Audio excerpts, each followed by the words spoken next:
time for us to check back in with the family history and stories from Opal Myers. If you missed any of the previous readings, just look in the description below for a playlist, and you can also find the link of where you can purchase this wonderful, wonderful book. Grandma Corn breaks her hip. Remembering special days and special people was always the hardest, but I guess the most difficult time of all was when I received word from home late in March that my Grandma Corn had fallen off the porch and broken her hip again. She was in a lot of pain, not able to move around at all, and not doing well. I didn't picture my grandma as a 73-year-old woman who was more than ready to meet her maker. She was just my grandma, and I loved her. So when she died in May, it was very hard on me, especially since I couldn't even go to her funeral. There were so many memories that I couldn't help but relive. Sometimes they would make me smile, like thinking of the times I would sit at her feet stringing beans, listening to all the old tales and stories. Other times, I could just feel her hands, rough and stained, touch my head or cheek, just as real as if she were right there with me, and it would make me cry. For sure, every year Grandma had to have her vacation visiting the kinfolks she didn't get to see all that often. Most of them lived over the mountains there around Edwina, about 10 miles away. Papa would hitch up the wagon and help Grandma get up on the seat so she could ride next to him. All of us kids would pile in the wagon bed. We would have the best time back there, playing games and singing silly songs, and Grandma would usually have a story or two to tell us. Then once we got there, we had a few hours to play with our cousins. Before we left to come back, we would always eat a big meal together. Grandma would stay for a week, spending a night or two at each place, and then one of my uncles would bring her home in the buggy. I had no shortage of cousins, about 45 living and dead. Sometimes Aunt Amanda and her 7 children and Aunt Dora with her 10 would come together in buggies to stay at Grandma's for a visit. Those were the Corn girls who married the Crumbs that Papa joked about. I don't know where they slept at Grandma's. I guess the floor was covered with little crumbs sleeping on pallets. Why, most people couldn't even imagine having 17 children spending a few nights at their house. I'd heard people saying their grandparents were so hateful, but I never had one like that. I guess Grandpa Hall would have seemed hateful to the other children, but he really wasn't mean. He just didn't pay any attention to them at all, period. But there was no doubt of all my grandparents, Grandma Corn had the biggest influence in my life and the biggest place in my heart. Winning a scholarship. My year in the 8th grade gave me time to adjust and learn a new way of life, and that is not at all an easy thing to do. I truly believe my decision to stay in the 8th grade was why I was the valedictorian my first year, that and a lot of studying. That guaranteed my scholarship for tuition and books for the next year. I also won a $100 Bible scholarship for having the highest grade in that class, a $5 gold piece, and $15 cash. After winning valedictorian that first year, I was determined I was going to win every year, and I did. Every year I used that $15 to help pay for my train ticket home. I know that Papa was happy he didn't have to borrow more money from Mrs. Fish for me to come home, but still, every fall he would borrow $20 from Mrs. Fish for my train ride. Then during the rest of the year, he would do whatever he could to earn extra money to pay her back. Everyone back home was very proud of me, and that made me feel good and study harder. My scholarship to the Highlands was provided by the Abby Spears Sunday School class of a large church in Nashville, Tennessee. Corinne Benson, the secretary of that class, would write to me a lot, and the class did all kinds of things for me during the year. They would send me a dress or shoes and little things that I might need. Twice they paid for me to go down to Tennessee to visit them, and Corinne invited me to spend those weekends at her home. She showed me all around Nashville and gave me a chance to get out and see a lot of new things. She took me to church and introduced me to the others who helped with my scholarship. They were all excited to see one of the students they had helped. When they asked me to speak in the church service, I breathed a prayer. Lord, I'll be scared to death. You'll have to help me. That was a great big old church, and I was only 20 years old then. I had never spoken to that many people at one time, but once I got up there and started talking, I wasn't scared at all. It didn't bother me a bit, and I even enjoyed it. But I especially enjoyed going to the Sunday school class. When I graduated from Highland, the Abby Spears class gave me a pair of alligator shoes. They were proud of me for graduating and for making such good grades. That class not only supported me all through high school, they helped me out in college too. They just do everything for me. They thought it was an honor to help me. Corinne and I kept writing to each other. When I was pregnant, she had a shower for me, and I named my daughter after her. It's amazing how some friendships can last a lifetime. High school, ages 17 through 21, 1928 through 1932. I was excited about getting back to Highland. It was my first year of high school, and I was 17 years old. I never told any of the students at school how old I was, and no one would have ever guessed because I was small and looked much younger. Back home, we never thought much about how old people were. We never even thought about having a birthday party, not until the chapel people taught us about celebrating our births. But most of the adults never did see much need for doing that. With 8 or 10 children in a family and all the work that had to be done, there just wasn't time for much celebrating, and most of the people thought it to be downright foolishness. I never even learned what year I was born in until they asked for my birth date when I first came to Highland. Isn't that something? I didn't even know when I was born. I had to figure it out mathematically so I could tell them the right year. Work in the trade room. During my second year at Highland, I worked in the trade room. We sent out big mailing bags to churches and organizations all over the country. Then they would collect clothes, shoes, linens, and a variety of other things like personal care items and send the bags back by train to the school. When the full bags arrived at the Oakdale train depot, someone from the school would go over there and tote them back. There were 2 or 3 women who supervised the students working in the trade room. We had to sort through the bags, sizing and folding the clothes and shoes. We organized the personal care items, linens, and other miscellaneous things. I got all my clothes and shoes except the ones the Abby Spears class sent me by working in the trade room. Whenever I found something I wanted, I would lay it aside and show it to one of my supervisors. They'd let me have whatever I wanted. This was the only way of most of the students, and some teachers were able to get the clothes and other things they needed. Once a week, every Monday, the trade room would be open to the public, and then we would work helping the customers. On trade day, there would be a line of hitched-up mules as long as from here to the hog pen.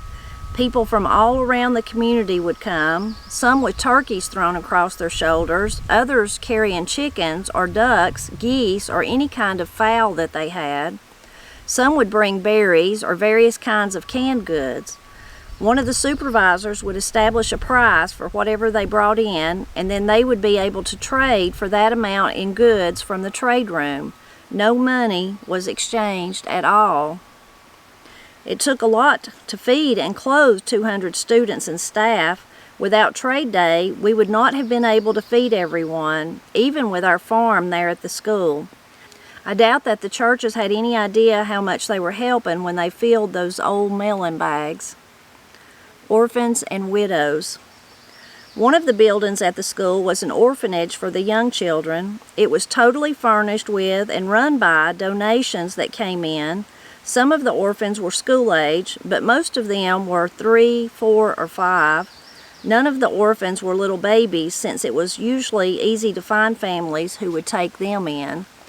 There were many times when the school gave a widowed mother with 2 or 3 little ones a job working in the orphanage or the trade room, or maybe as a cook or some other job. There were usually 3 or 4 widows living in the orphanage with their children, and in the evenings they would help love and take care of all the orphans. One of the widows, Mrs. Little, was there because her husband was murdered. Some men came to their cabin door and wanted a chew of tobacco. Her husband didn't chew tobacco and didn't have any. Surely if he had, he would have given it to them. Well, that gang of men just shot him down right there before his family. It seemed real strange to me for them to shoot a man over a chew of tobacco. Of course, there probably had been something more than that, or they might have been drinking. Mrs. Little didn't know why they would shoot him. She couldn't hear everything they said. The only thing that she could hear them talk about was the tobacco. Still homesick. It was good to be back at Highland Institute, but it was not much easier than it had been the year before. There was still a lot I didn't know about life outside of my mountain community, and the girls still teased me and tried to pressure me into doing the things they did.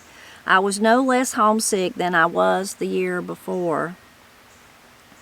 I found comfort in the letters from back home, especially from Mama, with news about all the family, and from Mrs. Henderson.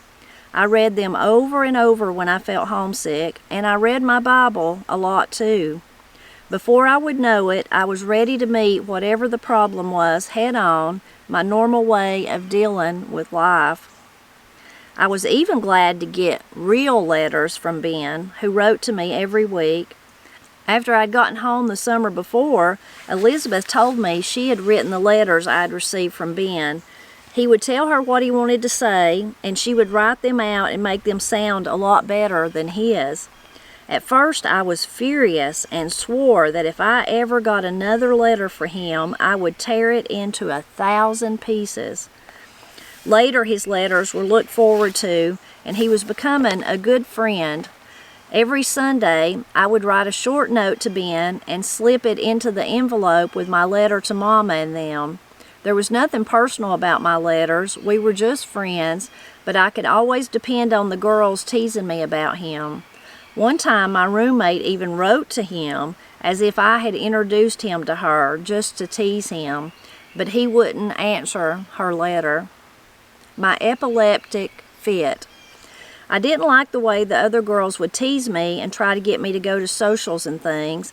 I would tell them, well, I didn't come here to date, I came to study. They would try to get me to go out on dates, and I just wouldn't do it. Of course, I really had about as good a time as they did, one night especially. My room was the first one down the hallway that led from the lobby where all the girls had gathered. From all the chattering and squealing I heard, I could tell that they were up to no good. Then they started calling my name, wanting me to come out to the lobby. There was no way I was about to do that. I wanted to study and had no desire to be part of their shenanigans. I knew they would soon come to my room to try to get me to go with them, and when they did, it would take forever to convince them that I was not going out, so I came up with a plan. Sure enough, they came charging into my room and plopped down on the beds. As I turned around in my chair to look at them, I rolled my eyes back in my head and fell to the floor. I started to jerk and twitch and acted like I was having a fit. Well, they got up from there real fast and left me alone. They for sure thought I was having an epileptic fit and they were running from me. I scared them good. They soon figured out that I had played a trick on them, and before long they were back to teasing me about not wanting to date. I paid little attention to them. I already made up my mind I was not going to date. I had a purpose being there, and it wasn't dating. Halloween bonfire. On Halloween night, I came in from work late. As I arrived at the front entrance, I saw this girl standing on the piano stool, just waving her hands around. I knew for sure they were up to something the way she was acting. Definitely up to something they weren't supposed to be doing. I walked unnoticed behind the group and through the hall door. When I was safely in the hall, where I wouldn't be noticed, I listened for a minute at the door. She was saying, "When the clock strikes 12, everybody is to tiptoe out of the dormitory. We'll meet down the road where we put the wood for the bonfire. Whatever you do, don't let Miss Warden hear you. Remember, 12 o'clock, and this time we'll make sure Opal goes." Well, I knew I wasn't going to do something like that. I had never snuck out that way during school, and it sounded like they planned to get me to go one way or another. I didn't know exactly how it would set with them, but I had no intention of going. I knew for sure they were going to go down there to meet up with the boys. They had plans to make a fire and stay all night, and that could only mean big trouble. The school had very strict rules about dating. Boys and girls were never allowed to be together alone. They were always either chaperoned or they could go to the special place the school had for dating, but only at certain times. That special place was no more than several large logs that were lined up on the side of the big hill outside the main building where everyone could see them.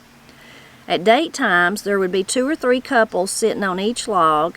I just couldn't understand what they would sit over there and talk about for 2 hours on those hard log seats. That was the normal date at Highland, and I thought that was enough time for dating without sneaking out and breaking the rules. But some of those girls would sneak out all the time. I just didn't believe in it. They were given plenty of chances to date, and that should have been enough. A little before midnight, I got down and rolled back under my bed as far as I could, right up against the wall. Then I took the spread that was hanging down on that side of the bed and put it in front of me, so if they decided to look under the bed, they wouldn't see me at all. I wasn't afraid of the girls or anything. Well, maybe I was a little afraid, because if they had a mind to, I knew they could get me out of the building and into trouble. Before long, I heard them come in, and I knew they were looking for me, but when they didn't see me, they just took off. I guess they thought someone else had already gotten me outside. After they had been gone for a little while, I came out from under the bed. There were only 3 of us that didn't go. I got up early the next morning and went to the kitchen to build the fires. That was still one of my jobs. I was always the first one there, and within 15 minutes the rest of the breakfast crew would arrive, but not this morning. There were 200 students and staff to cook for, and only 3 of us showed up for kitchen duty. Well, of course, when the bell rang for breakfast was not even close to being ready. When the dean walked in and saw the situation, the dining hall became deadly silent. The look on her face could have treed a coon. It wasn't long before Mrs. Holland found out about the girls and their escapade. As she stormed out of the kitchen to find those ingrate trollops, I couldn't help but feel sorry for them. It was not going to be a pleasant scene when she arrived. As it turned out, the girls and boys who had snuck out had stayed up almost all night and had finally fallen to sleep just before dawn. They were sound asleep when she found their bonfire. She caught every one of them and marched the whole rumpled group to her office. She campused all the girls for 3 months. They were not to leave the campus or go anywhere. No dating, no social activities, nothing. We'll stop right there at that kind of humorous part.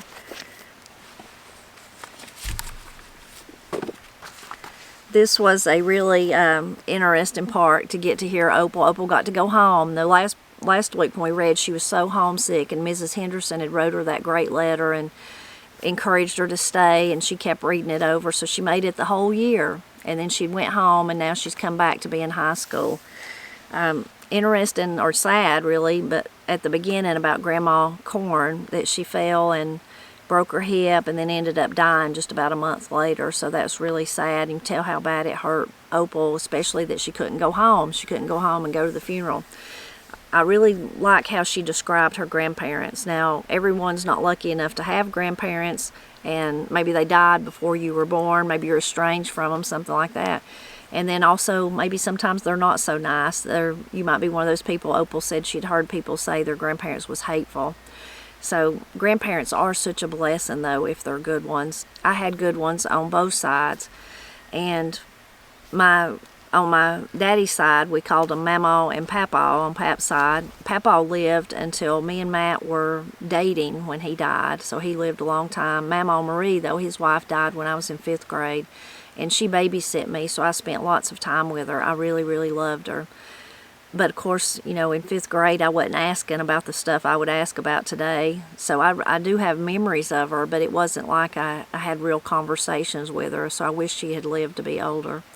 And then on Mother's side, I had Granny, Gazzy, but her father, Charles, he died when she was pregnant with me, so I never knew him. Now, Steve got to know him, but I didn't. But Gazzy lived all the way till I was pregnant with Corey and Katie. But in her last years, she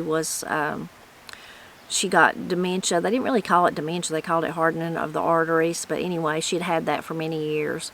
But she got to live a long time. But her last part of her life was really just spent in the bed, which is not a good way to go for any of us. Anyway, I had really good relationships with all of them, and they all influenced me. So I'm really thankful for that. I'm really thankful that Corey and Katie had good relationships and still do with Papa and Nana. They're still here, and of course Granny. But I'm glad that they had that, and with Miss Cindy, and they got to be influenced by all of them. I've shared this before, that Daddy said before he died he just wanted to live to see Corey and Katie and April's a year younger than them, for them to be 16. Well, if he lived for them to be 16, the boys are older, so they would have been even older than that. And I think in Pap's mind, he thought by the time you're 16 years old, he could kind of tell what you was, if you was going to be okay or not. Which he lived longer than that. Corey and Katie graduated from college the year that Pap died, so he lived longer than that. It's such a blessing. Anyway, I'm really thankful for those influences in my life, but then also the influences that Nana and Papa Tony and Miss Cindy and Granny and Pap was on Katie and Corey's life. That's so important. And I wish that for everyone. I wish what Opal had and what I had and what my girls had for everyone. I wish it could be like that.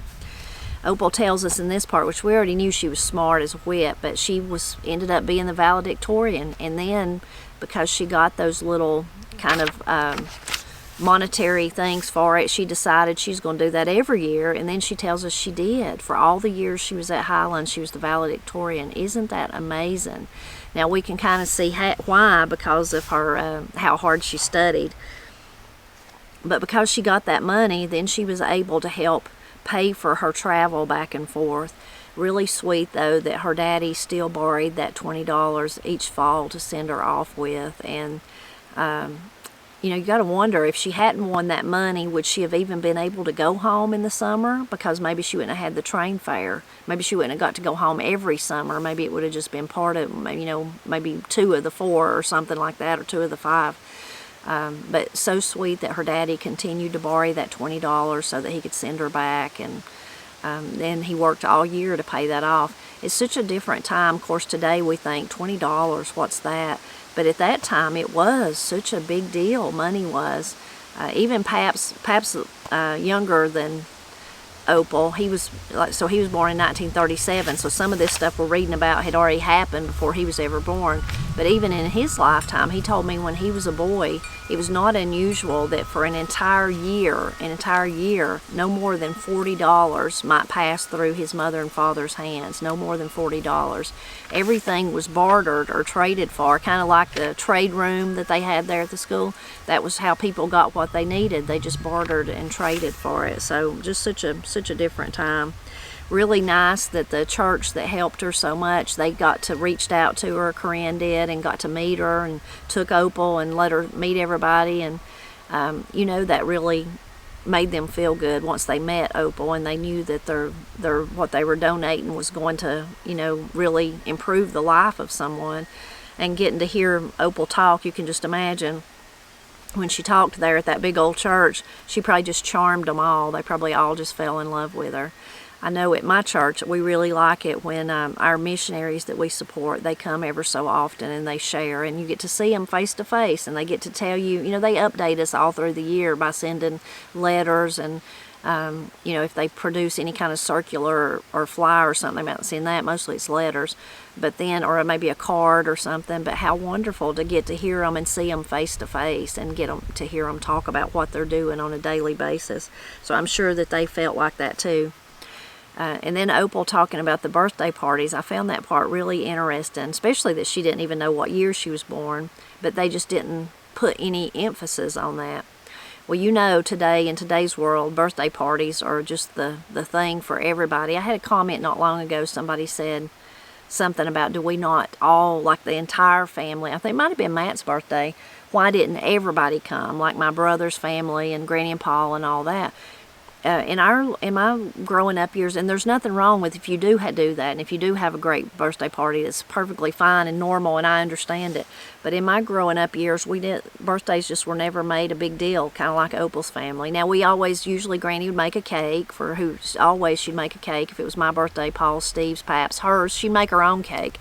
But that's about it. That's about all we would do. There was certainly times, I remember there's pictures somewhere of Paul had a birthday party when he was about, I don't know, maybe 6 or 7 or something like that. I might get to have a girl come spend the night with me, something like that. But we didn't really have big fancy birthday parties.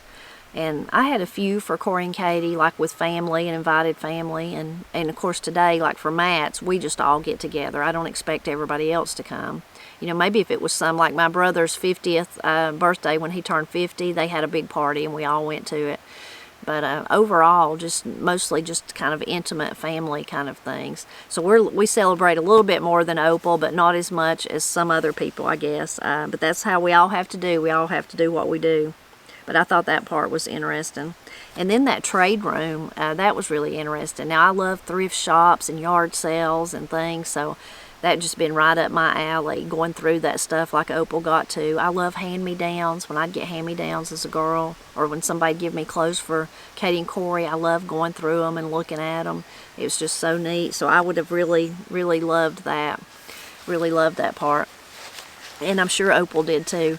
And then the last part, those girls that stayed there with Opal and wanted her to do all the things they were doing that was getting them in trouble, and she was just not having it. She's just not going to. Now, she knew how to handle peer pressure, didn't she? Because you would have felt like, well, maybe I should just go one time so they'll hush, or maybe it will be fun or whatever. But she just was not. She was focused on what her goal in life, and she was not going to mess it up for no reason. So funny that she pretended like she had the fit and scared them off. But really, that she was just so smart, Opal was. They should have known that. They couldn't get anything on her. So when she overheard them, and then she got under the bed and they didn't even know where she was at, and she just got out and went right back to sleep, never thought nothing else about it. She just was not going to let them get her at all. But I loved the part, my favorite line from this part, and it might have been yours too, because it was here at the end. You probably remember already what I'm talking about. It's when they do, Opal and the others go and start making breakfast, but then of course they can't do it as fast because they don't have all their help. And then the lady comes in, the person in charge there, she comes in, and then she realizes, the dean comes in and realizes what's going on, and then she says, I love that, she says, the look on her face could have treed a coon. Well, if you don't know what that means if you're a coon hunter, a raccoon, but we say coon. If you're a coon hunter, you have dogs, and dogs are just trained to find them and chase them, and then they chase them up a tree, because of course coons are going to go up the tree.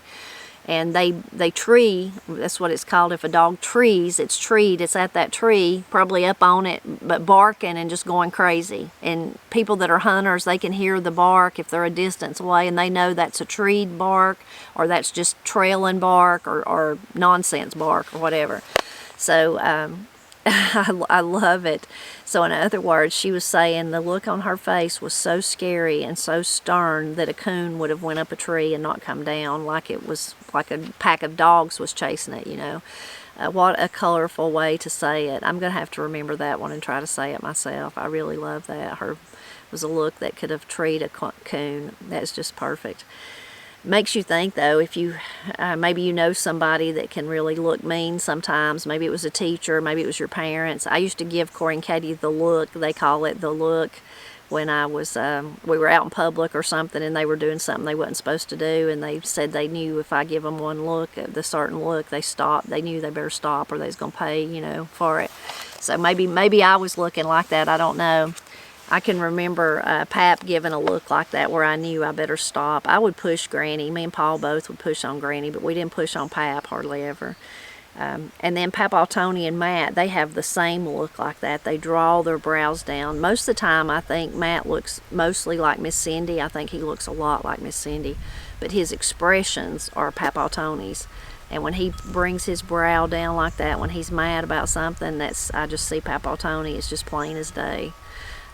Anyway, a really colorful way to describe that. I hope you enjoyed this part, and I hope you'll leave a comment and tell me what jumped out at you in today's reading. And as always, I hope you'll drop back by next Friday so we can see what happens to Opal next.